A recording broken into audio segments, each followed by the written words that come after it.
electrical tongue muscle stimulator effective in reducing snoring.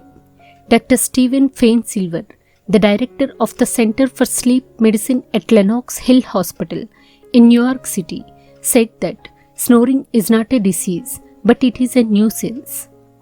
Snoring alone doesn't necessarily interfere with sleep or cause health problems.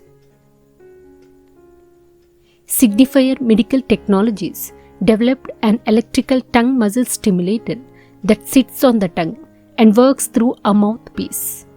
It is effective in reducing snoring and is used for 20 minutes once a day for 6 weeks, then once a week after the initial period.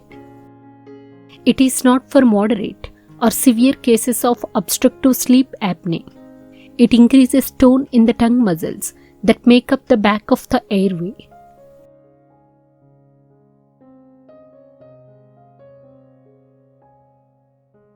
Thanks for watching.